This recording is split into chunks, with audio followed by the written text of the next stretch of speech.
Hello, everybody, and welcome to the final panel of the day, our readings and Q&A panel, which is very exciting. It's always one of my favorites, and we've got some really fabulous authors to spend our last panel with tonight.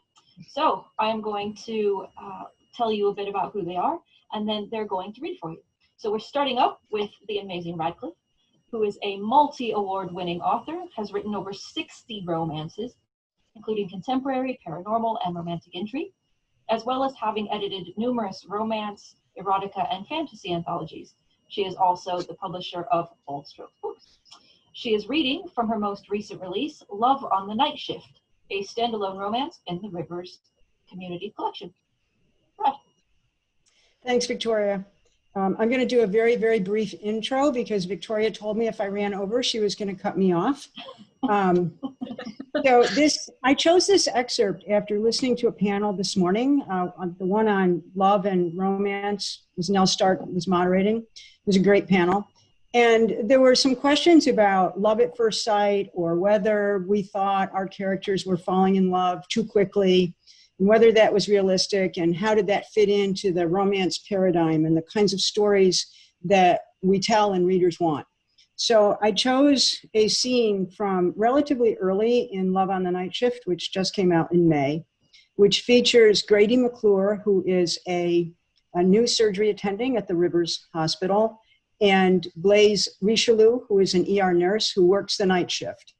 And they have just spent about 15 hours taking care of a critically ill patient who eventually ended up going to the operating room.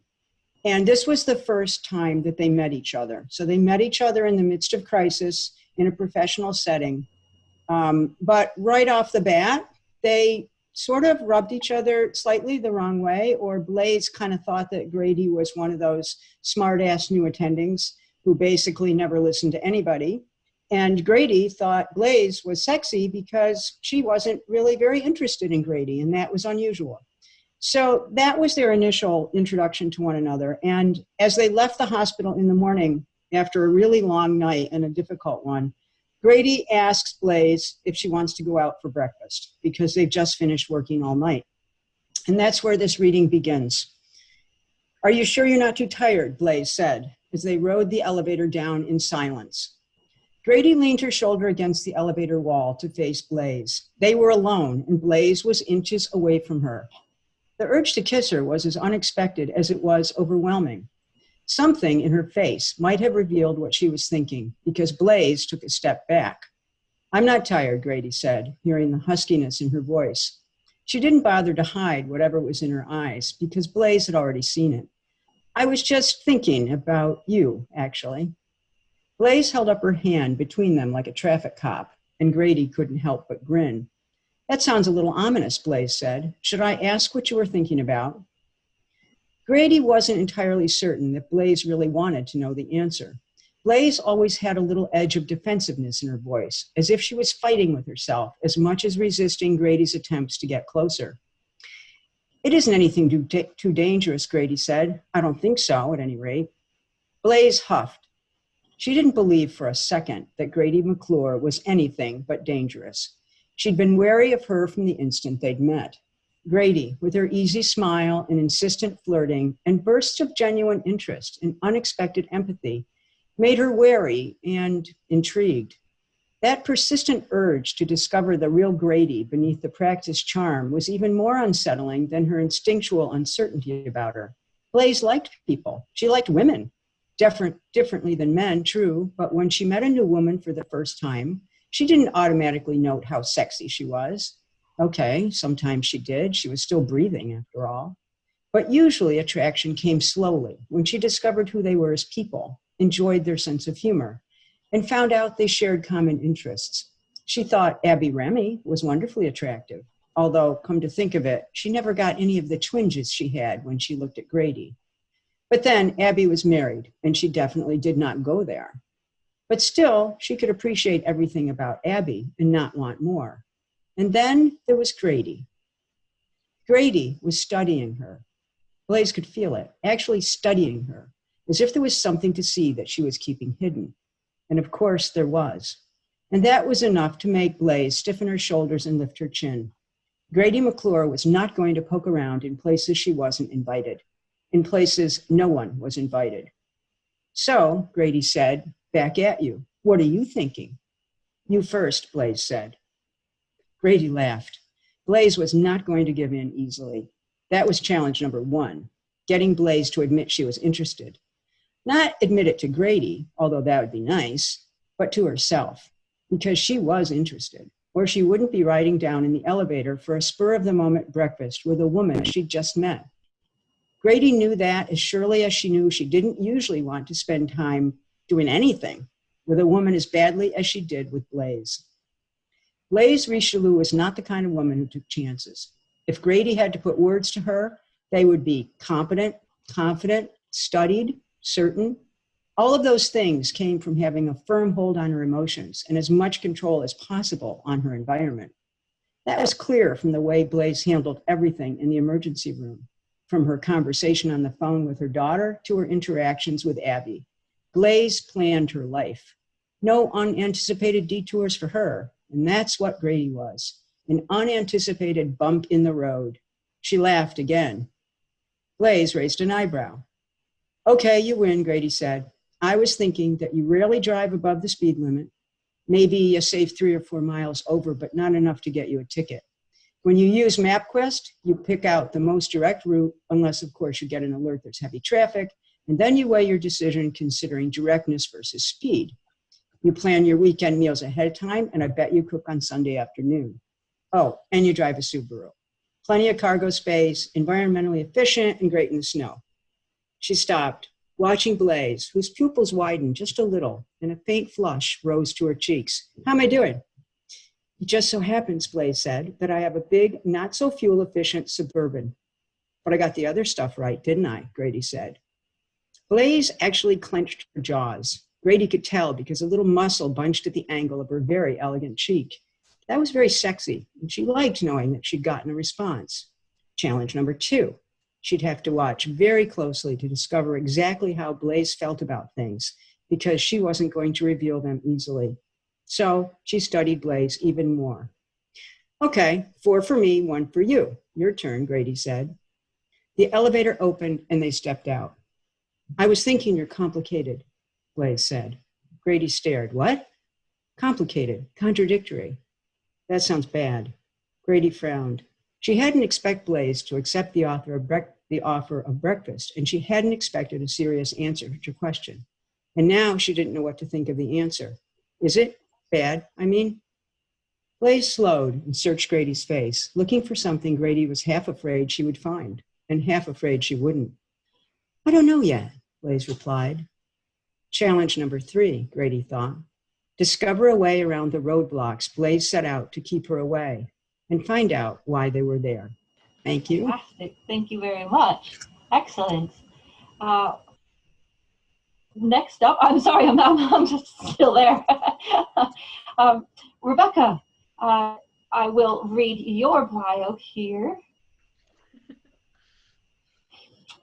Rebecca Buck was born in Nottingham, England, and her life has taken a few twists and turns, including a spell working as a private tutor in eastern Slovenia.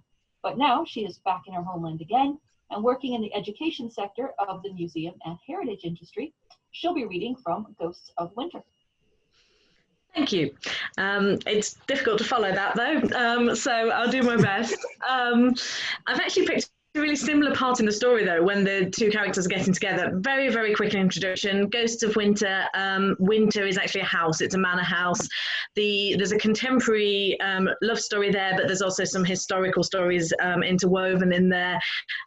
It's without fail my most popular novel. People love the characters for some reason. The contemporary story is between two characters, Ross and Anna, and this is from Ross's point of view as their first sort of starting to be attracted to each other. Ross has basically inherited this house. Anna is the architect who's going to try and help her explore it and fulfill its potential. So we start with them, with Ross just having found a mystery door in her house that she can't open, and Anna's going to help her, which doesn't sound very exciting, but we'll see. Where's the door you can't open? Anna asked. I noted that, although I was breathing a little harder from climbing the stairs, her voice betrayed no strain. I wondered what she did to keep fit. With a figure like hers, it was clearly something strenuous. To the right. We walked, leaving smudged footprints in the dust, into the next room, and I gestured at the impassable locked door. Of course, we might find the skeletal remains of a long-dead lunatic cousin behind it, I added as we regarded it together. You remind me of Catherine Morland in Northanger Abbey. Anna managed to make it sound like a genuine criticism. Sorry, active imagination, I guess. You like Jane Austen? Doesn't everyone? Anna had a unique intonation, giving me the impression I'd asked her a question with the most obvious answer in the world. No, I suppose, I said, mildly surprised. She didn't strike me as someone who would particularly enjoy reading of any kind, but I guessed Austen's biting sarcasm would probably appeal to her. I decided to probe a little further. I always wanted to be Lizzie Bennet myself, I said. I guess most girls do when they read Pride and Prejudice. I wanted to be Mr. Darcy, she replied nonchalantly, as though there was nothing unexpected in her words. And certainly no joke. I narrowed my eyes slightly, but could think of no suitable response. Anna was such a conundrum. I wondered what else she did and didn't like in reading and life in general. She was so infuriatingly intriguing. I began to see that a lot more lay below her controlled surface, just waiting to be discovered. I grew uncomfortably conscious that part of me wanted to be the one to uncover her secrets. I glanced at her as she looked down at the keys in her hand and at the keyhole below the handle of the door. Despite the measured lack of excitement in her tone, I could see she was almost as curious as I was to discover what, if anything, lay behind this door. Her glasses had slipped low on her small nose as she peered down at the key in her hand. She straightened, pushing them back into place, wrinkling her nose slightly as she did so. The movement was girlish and unaffected, and combined with the determination with which she looked back at the door, her illusion of professionalism and lack of interest was dislodged. I saw the woman she was and the girl she had been in one arresting moment, and my heart stuttered. I think this might be the one. She held up one of the keys. I was thankful she remained ignorant of the sudden emotion that gripped me and which I now forced myself to struggle against. Give it a go. I watched eagerly as she stepped towards the door. The key was small and not rusty. She gripped it in those slender, short-nailed fingers. They were the sort of fingers I knew would be talented. She could draw. That was a must of her career. Her handshake was firm to the point of crushing. I would have bet she played the piano, but it seemed like an odd question to ask at that moment. Overwhelmed by an unaccountable urge to take her hand in mine and stroke those fingers, hold them to me and feel what their soft tips were like against my face, my stomach tightened, and I felt my pulse in a lower place where I thought I wouldn't feel anything in a long time. Thank goodness Anna was too intent on trying to fit the key into the lock to pay me and my turbulent feelings any attention. She eased the key in carefully.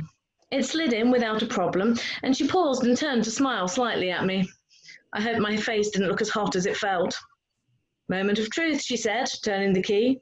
Her eyes lingered on mine, and uneasy with the direct nature of her gaze, I dropped mine to her hand. I saw her fingertips turn white as she strained against the stiffness of the mechanism, but after a moment there was a loud click, and the key turned. Well done, I said enthusiastically. You were right first time. Her pale cheeks had turned just a shade pinker. She looked happier, and my answering smile was not just because she'd unlocked the door. She brushed a strand of hair back behind her ear and looked pleased with herself, though not quite smug. It's your house, you should open the door. She took a step back and gestured. Very gallant, thank you. I put my hand on the cold metal of the handle and turned, pushing the door at the same time. The handle to work, but didn't budge, it simply creaked. It can't still be locked, I said. Maybe it is a secret chamber and we need a password or something. Anna rolled her eyes, but looked mildly amused this time. You can try open sesame if you want, but be quick before the wicked count comes and discovers us trying to access the room where he's disposed of his wife's corpse. Her mouth twitched. I stared at her briefly, astonished by her words, and couldn't help but laugh. Her smile flickered and grew until it made her eyes dance. Such a compelling smile.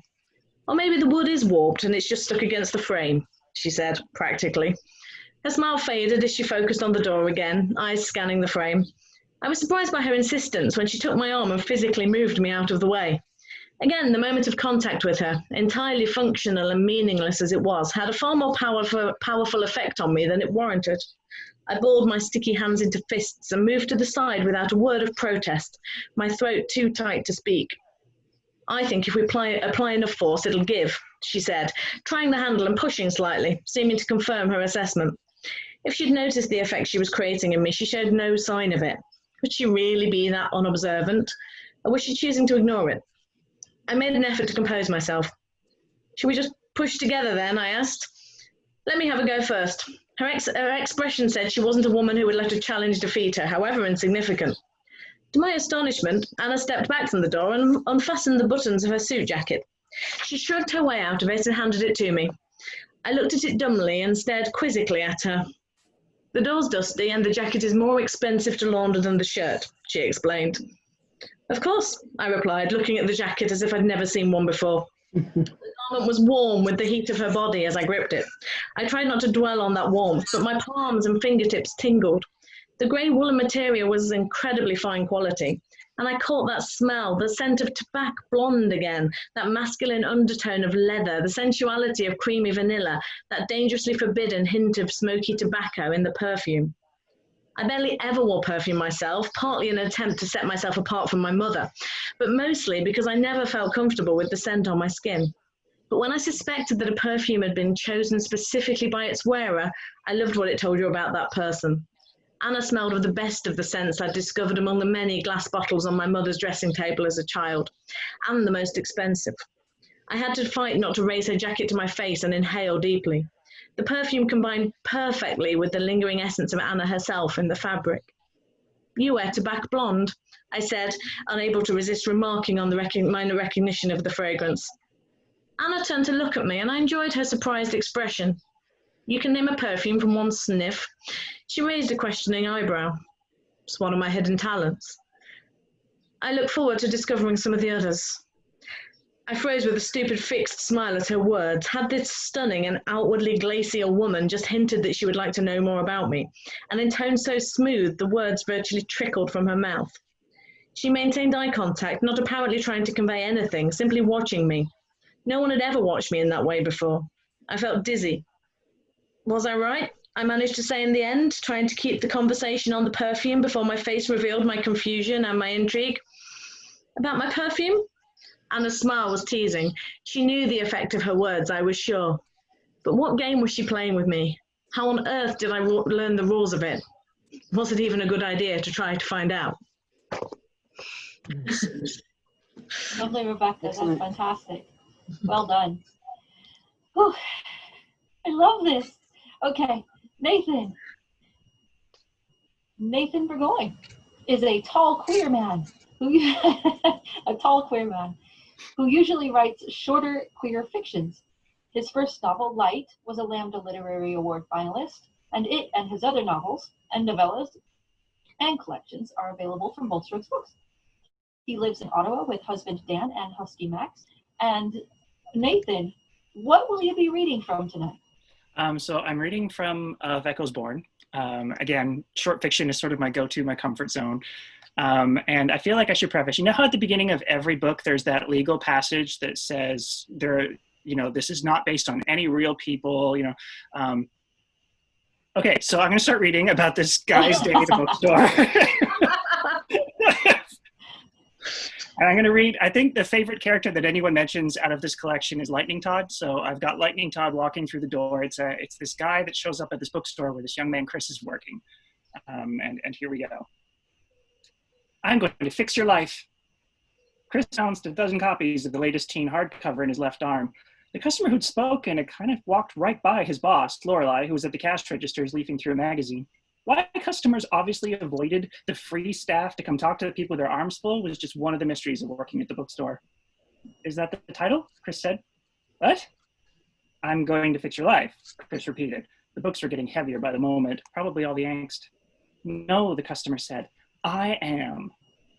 Pardon? The customer was trim and blonde and had eyes an impossible shade of blue. You could see the contacts. He was very tan, sporting a skin-tight blue shirt the same shade, and he was very, very deep.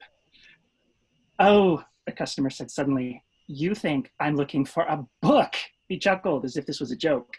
This is a bookstore. Chris wanted to stay. Instead, aware that his boss was now looking at him with his disappointed look burning a hole in the back of his head, Chris said, "How may I help you?"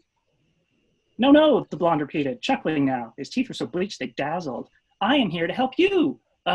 He eyed his name tag. "Chris." Was he being scouted?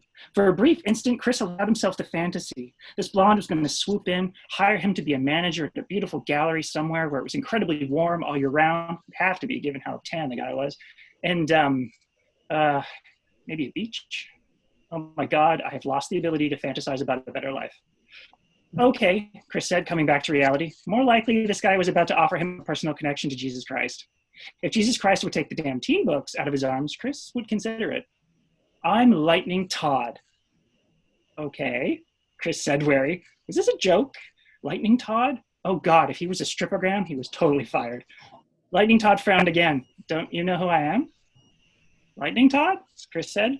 The back of his head had to be smoking by now. He could hear Lorelei sighing theatrically behind the cash desk. The blonde nodded. "The one and only. So here's the thing. I have tuned in on you, which, as you know, is totally awesome."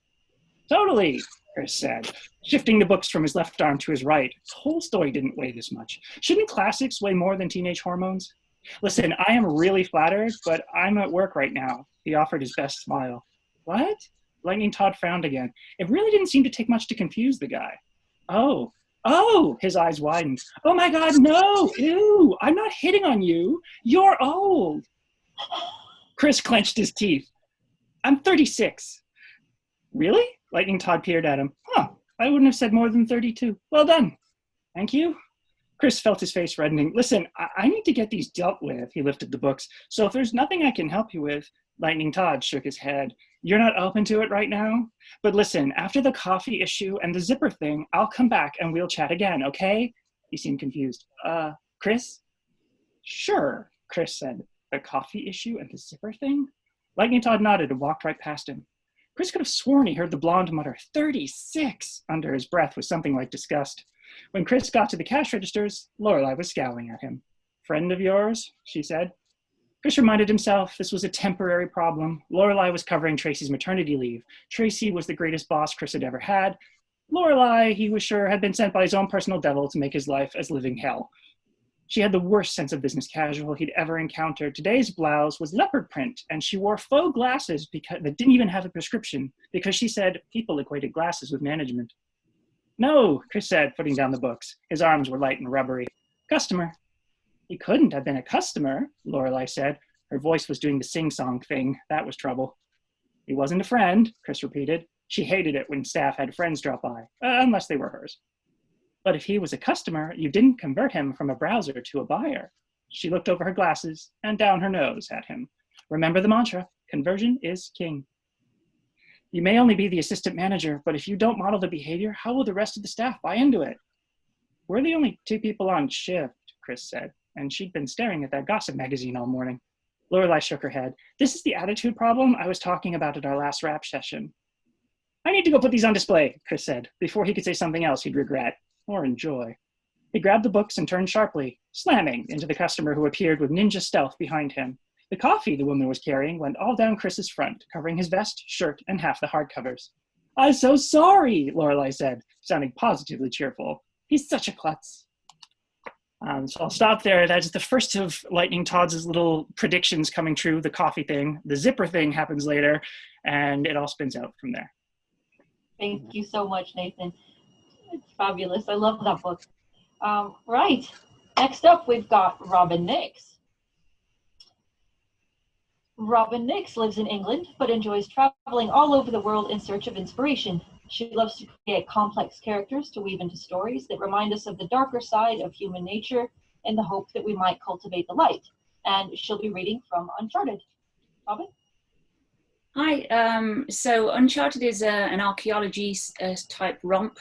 I describe it as Lara Croft with bigger biceps and smaller boobs. We've got 2 main characters, Chase and Rain. Chase is our kind of buttoned up, serious, wants to return all the archaeology to the place it should that it came from. And Rain's more making a profit out of it. They've worked together in the past, and it all went very badly because Rain betrayed Chase. So this is where Rain is coming to Chase in order to try and get her to work with her again, because she's come up against something that she's not happy about doing, and she needs Chase's help. Chase dropped back onto the couch and rubbed her eyes. I was ready for bed. I'm up for that. This would make for great post-sex pillow talk, Rain said and winked. Chase coughed and ignored the invitation. Glasses are in the kitchen. She pointed in the general direction. To her surprise, Rain got up and headed out, giving Chase some time to gather her thoughts. Rain's bombshell of her planned theft still didn't explain her presence. Unless Rain wanted Chase to be the voice of reason she always used to be for her, and she wanted Chase to talk her out of it.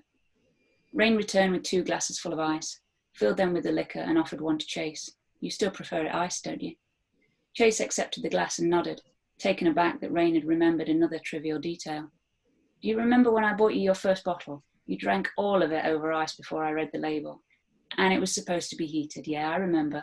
I can't believe you do. Rain shrugged. I remember everything about those years. Chase took a long drink to avoid looking into Rain's eyes, which were calling for her to jump in. What was her endgame? Other than the obvious, and Chase wasn't falling for that. Back to stealing the map, Chase said, and leaned into the sofa, affecting a relaxed pose she certainly didn't feel. Okay, we need to liberate the map from the ground. Gin and tonic are on their way with everything we need for that part of the operation. Once we have the map, we'll board a chartered jet to Rio, hire a local guard, and find the Golden Trinity. Rain smiled and sat back in a chair, as if that should explain everything. Why do you keep saying we? Chase knew Rain had her team and her guerrilla girls were imminent, but the we sounded more inclusive than that.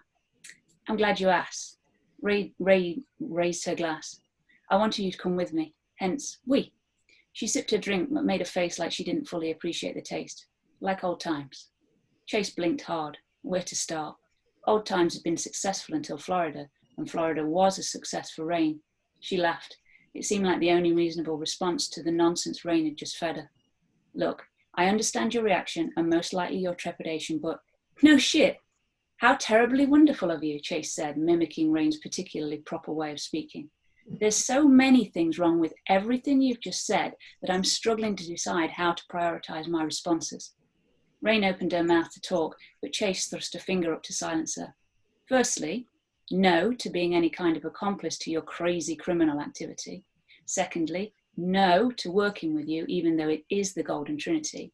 And thirdly, just no. No to everything. Chase put her glass on the table a little too heavily, reminding her that Nomi might already be asleep. She lowered her voice to a whisper. I don't understand why you're here, Rain. I don't understand at all. Can I speak now? Chase caught the edge of impatience in Rain's voice, and it scratched at her own patience with this whole situation. No, you don't get to do that. You turn up at my house, a house I haven't even given you the address to, at midnight with some wild tale and expect me to work with you? I'm the only one in this room has the right to be annoyed, okay? Rain began to raise an eyebrow, to give Chase that look that always made her feel a little bit admonished and a little bit turned on. Tonight, though, she was in no mood to be either of those things, and she was glad when Rain didn't follow through on the full expression. I'm sorry, and you're absolutely right, Rain said. I needed to act fast, and I just expected you to be ready to jump with me without much thought. I was wrong.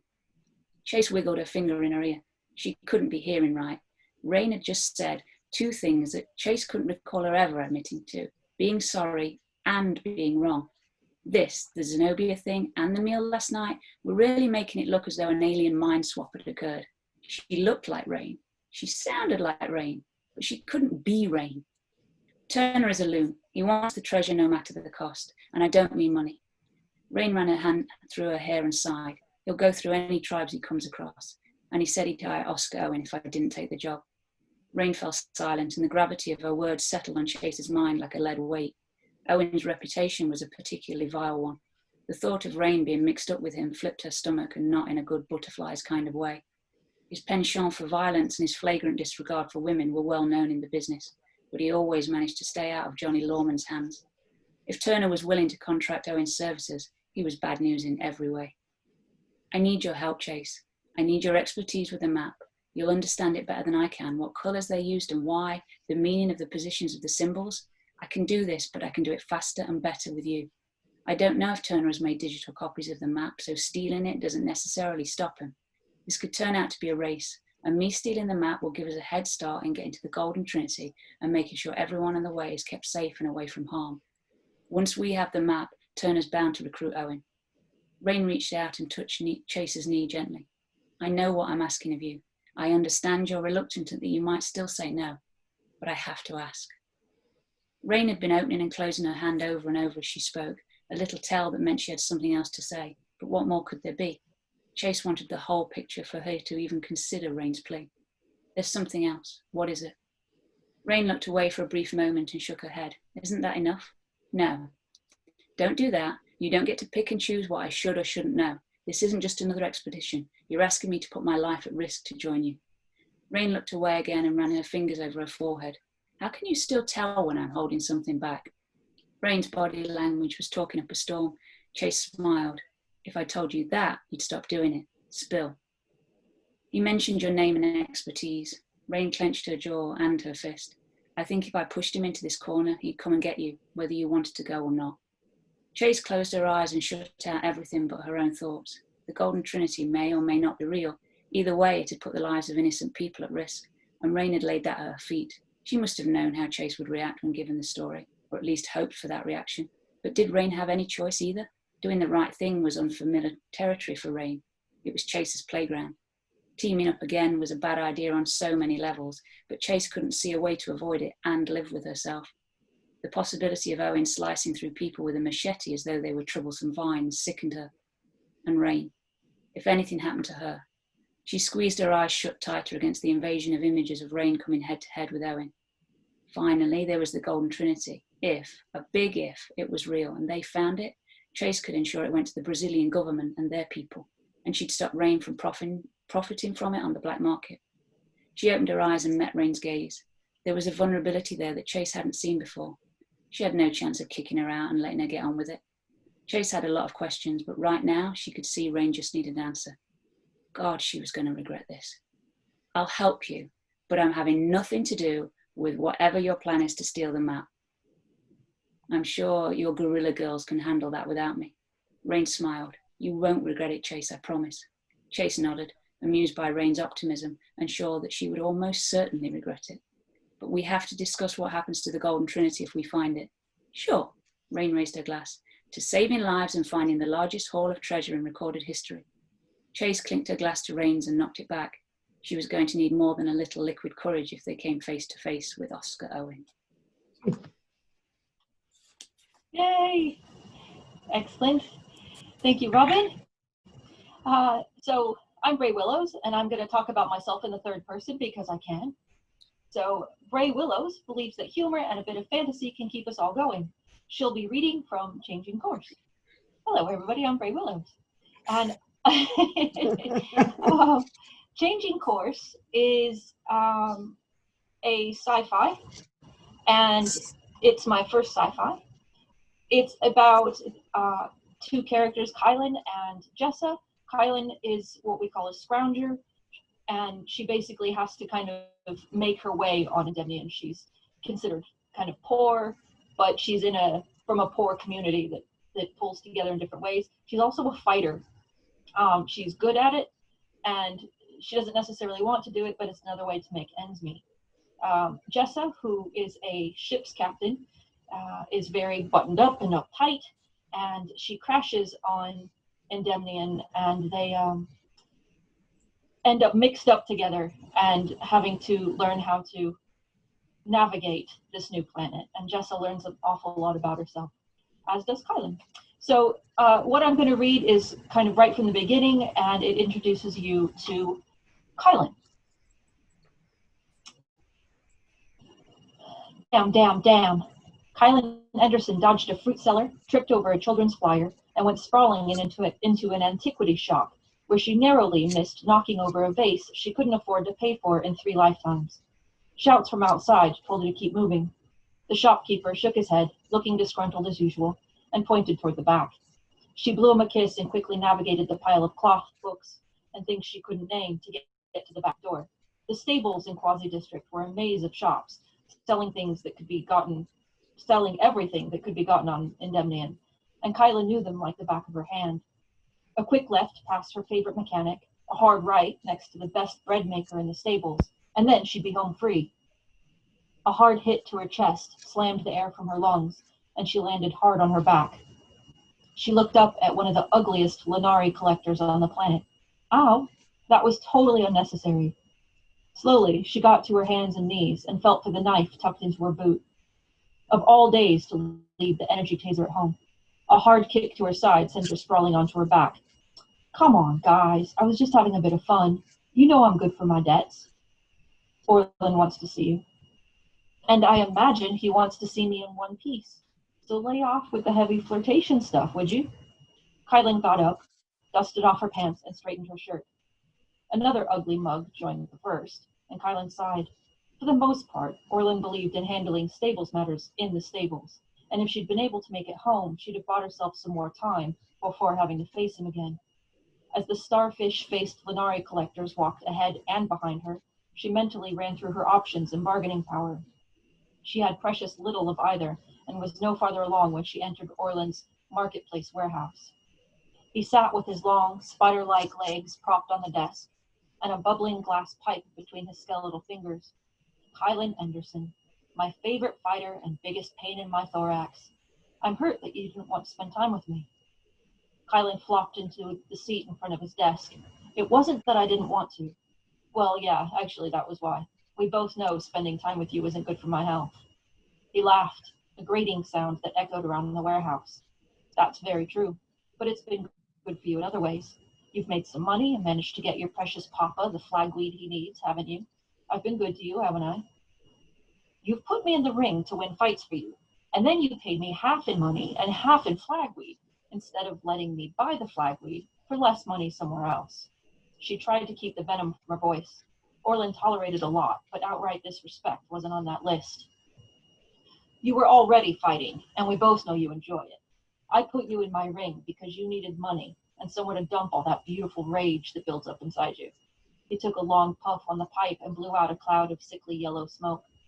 And you still need those fights for both reasons. He took his legs from the desk and sat forward, his red eyes hard.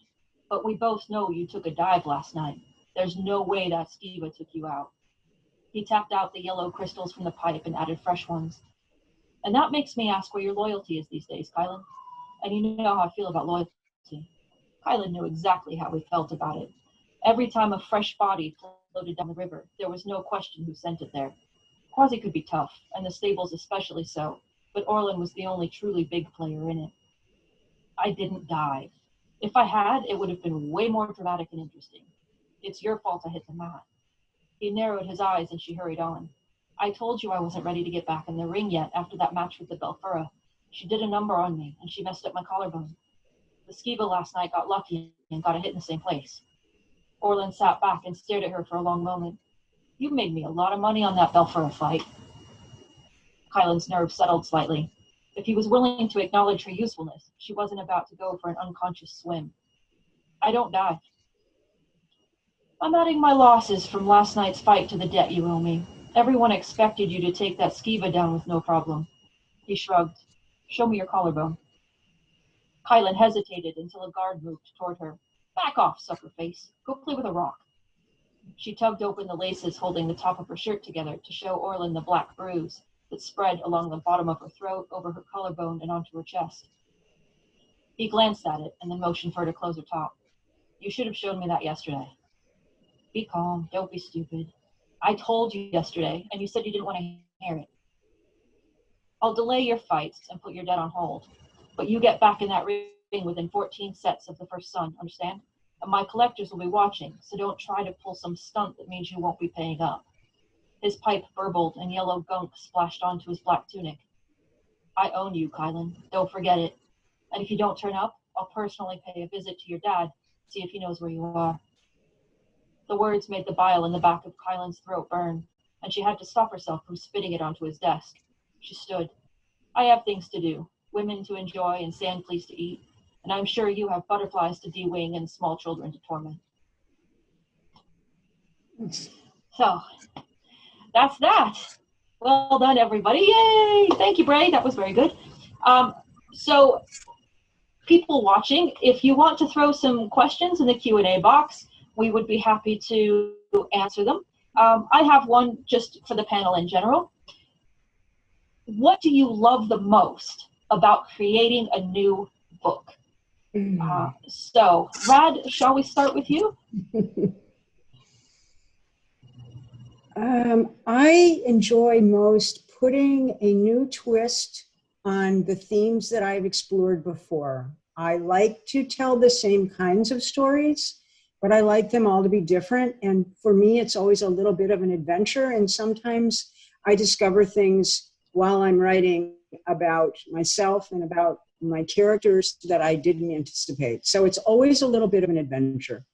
Nice, nice. Rebecca, how about you?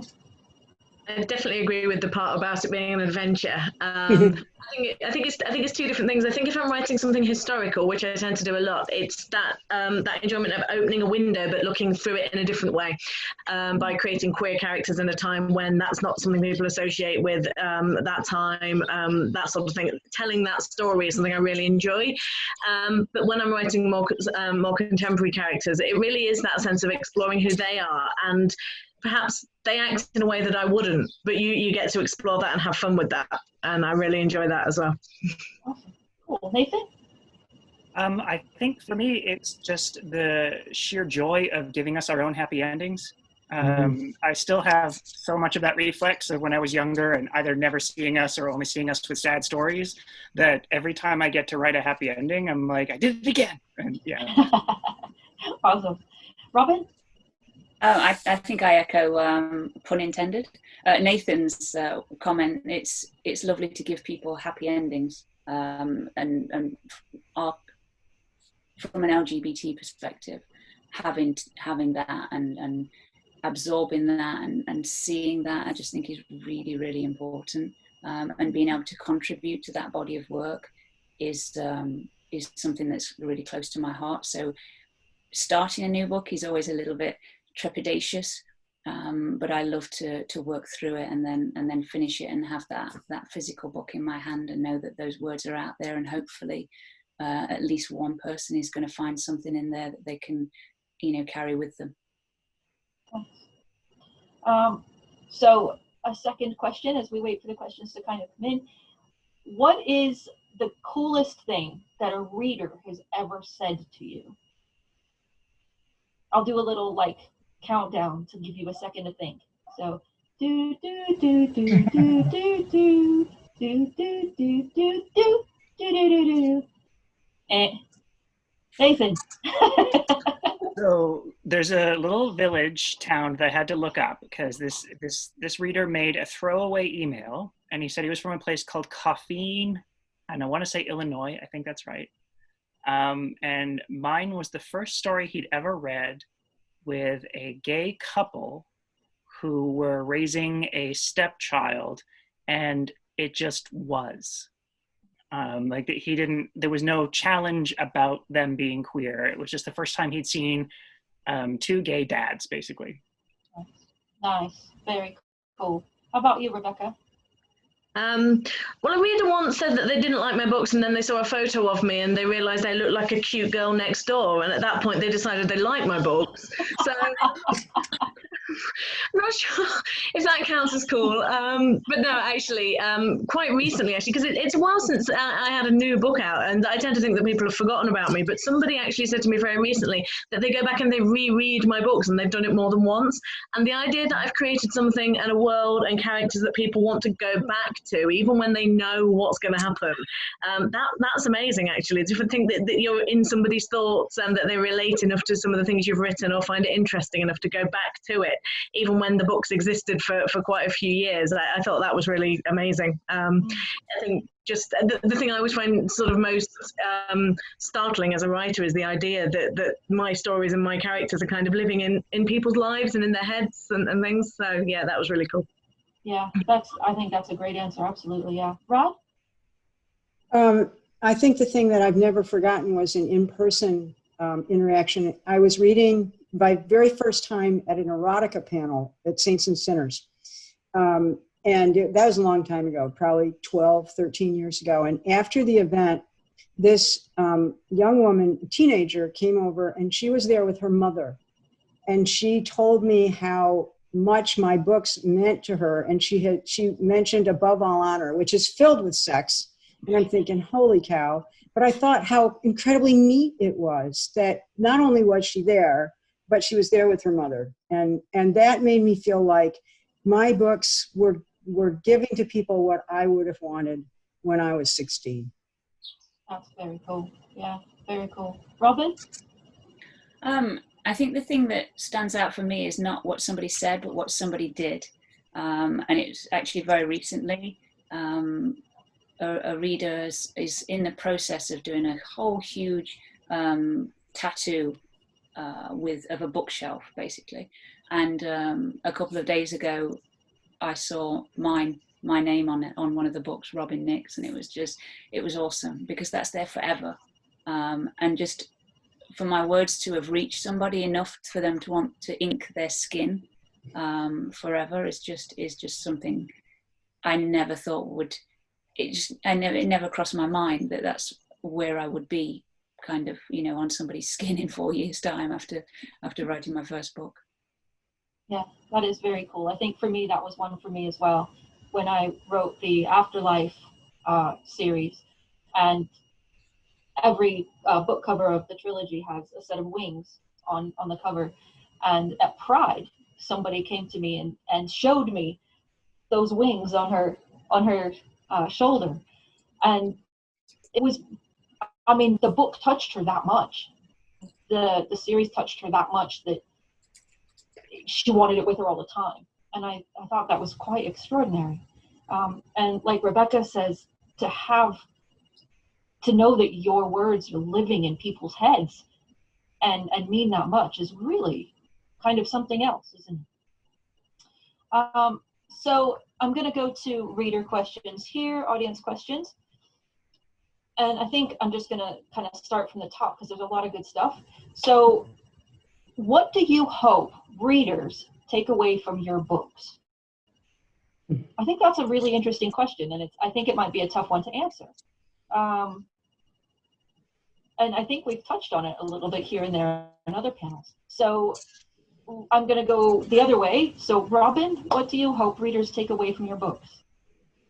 Oh, gosh. I suppose there's levels to that.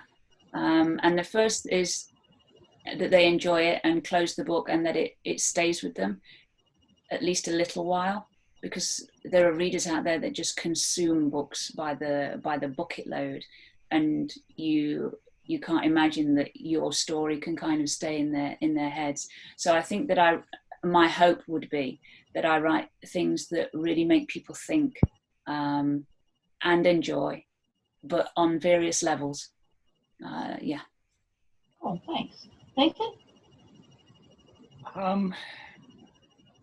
I think if there's a single theme that runs through pretty much everything I've written, it's that chosen family is just as valuable, or often more valuable, than biological family for queer people.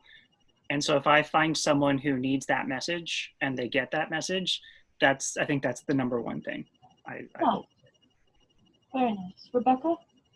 I mean, obviously enjoyment and just having had a wonderful time reading it. But I think on a sort of deeper level, for me, writing historical fiction and queer historical fiction, it's that sense that we've always existed. And all across the LGBTQ spectrum, our stories have always been there, but nobody told them, nobody recorded them, or it was downright dangerous to actually live them.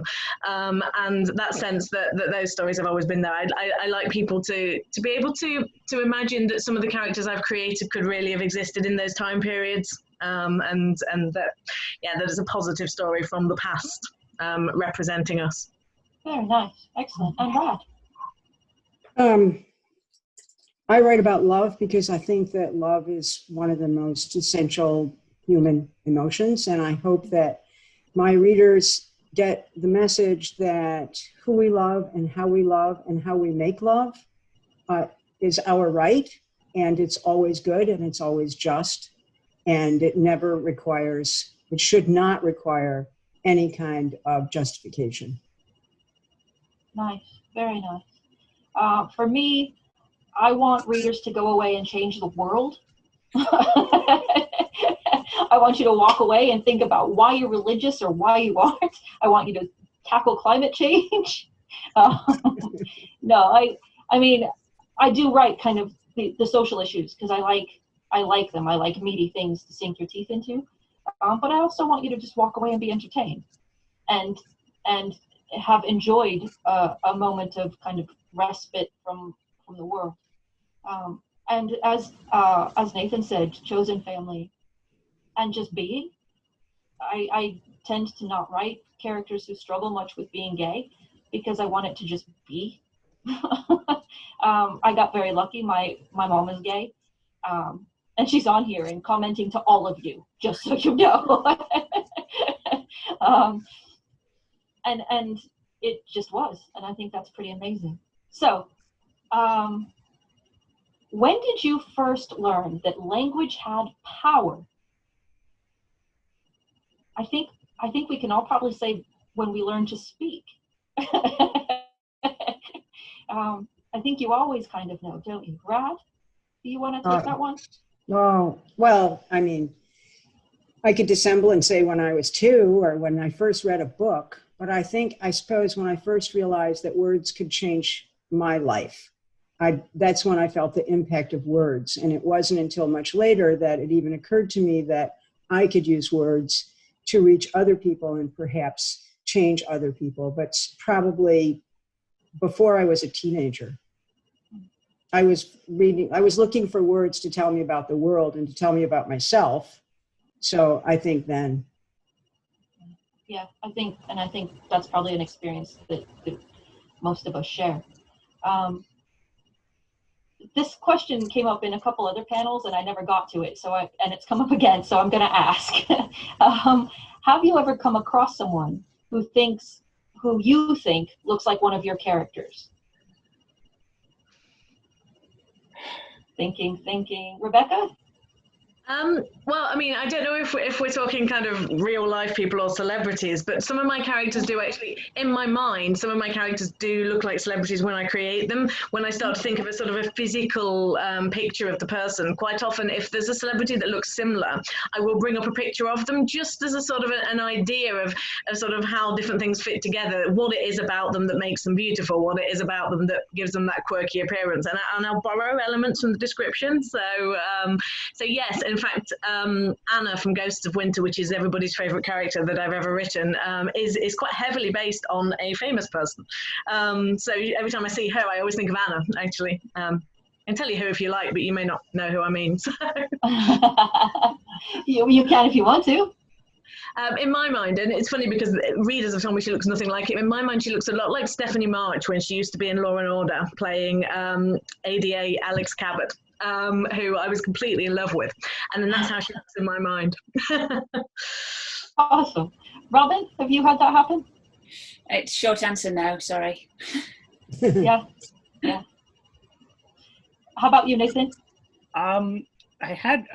It was almost creepy. When I was about 3/4 of the way through writing my first draft of Exit Plans for Teenage Freaks, my YA novel, I was starting to be able to go speak to GSAs and rainbow clubs. And I had written a non-binary character, Nat, and they're kind of the knowledge guru of the little rainbow club in my story. And walked in and there was this moment, everybody was introducing themselves to me. And the non-binary student who led the group turned to me and said, "Hi, I'm Nat." And I was like, oh. And after that, I couldn't picture Nat any other way. So kind of. Very cool. Nice. How about you, Rad? No, I don't use images. I don't think about my characters in terms of real people or celebrities. They look to me in my mind like who they are, and they never look like anyone else. Nice. I write people who don't exist. If I could meet a Greek fury with big wings, and I'm all for it. So, if there's one out there watching, come on over. So let's see. What is your biggest concern when you begin writing a book? What is the thing that you maybe kind of focus on the most? I'm watching body language here as everybody thinks. Nathan. Okay, so as someone who writes short fiction and started in short fiction, if we're talking a novel-length book, my number one concern is always, do I actually have enough with what I've come up with that it will be a novel? Because I've fallen into the trap about 3 times now where I've tried to write a novel that was a novella, or I've tried to write a novella that was a short story. So for me, and I'm not a quick writer, so if I've made that level of work and then realize I just have to cut 90% of it, it's actually a short story, that's painful. So I spend a lot of time thinking about, like, what am I actually writing from a point of view of length? What's your kind of biggest concern, the thing you're most aware of when you begin a book? That I can finish it. I think I start with the blank page, and then, you know, you get a couple of thousand words down, and then it's like, can I get over 10,000? And then you get over 10, and then et cetera, and then suddenly you're at 85, and you've told Sandy it was only going to be 75, and you start to panic. So yeah, I think that the words will come, and trusting that the words will come, because once you get into it, you suddenly find yourself, your characters saying things that you're like, oh, I didn't know it was going to happen. No matter how much I plan and have this vision, a strong vision of my characters and where the story's going, I do leave room for that flexibility, so that when that happens, it's kind of exciting. So it's the terror that I have the words in me, and then trusting for them to come. Nice. Very nice. Rod? I sort of have the same issue that Nathan has. It's a little bit different. I'm always concerned that I will tell the story too quickly and that there won't be enough depth, because I started out really having cut my teeth on books, lesbian novels that were much shorter than what we write today. So they were probably 45,000, 50,000. So now readers expect more, and I think in order to get the full story out, my books need to be longer. So I always worry that I'm not going to have quite enough of what's essential in the story. And then it always ends up being, I'm like at 75,000, it's like, when is this ever going to end? So, you know, Yeah. I'm actually okay. Yeah. Rebecca? I think my biggest concern when I start writing a book is whether I actually have retained any ability to write at all. I suffered dreadfully from imposter syndrome, and the idea of sitting down and writing a book that anybody else would want to read sometimes just feels completely overwhelming. And it's that, it's just, and it's only when I start to put some sentences together and then maybe go back and read it the next day that I actually go, actually, that's quite good. It's okay. I can still do it. So yeah, it's probably that. And also that I'm going to write 200,000 words because I just keep going. And so the ability to actually reduce it to some kind of novel length is the other thing. But yeah, the fact that I'm even a writer at all surprises me quite often. I think my answer would be very similar. It's, am I good enough? Can I pull this off every time? And then you get the words down, and then you finish it and you think, oh, that's probably awful. But then you go back and you read it and you think, actually, that's not too bad. So that's cool. I hadn't realized, but it's actually been an hour.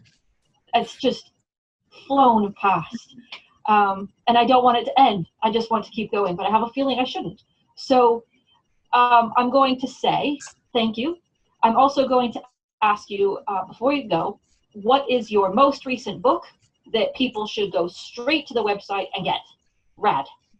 Love on the Night Shift. Thank you. Rebecca? Fragile Wings. Fragile Wings. Robyn? Uncharted. Excellent. Nathan? Oh, ho, ho. Ho, ho, ho. Excellent. And mine is Changing Course. So thank you to our panelists. Thank you to everybody who joined us today. It's been a really, really fantastic day.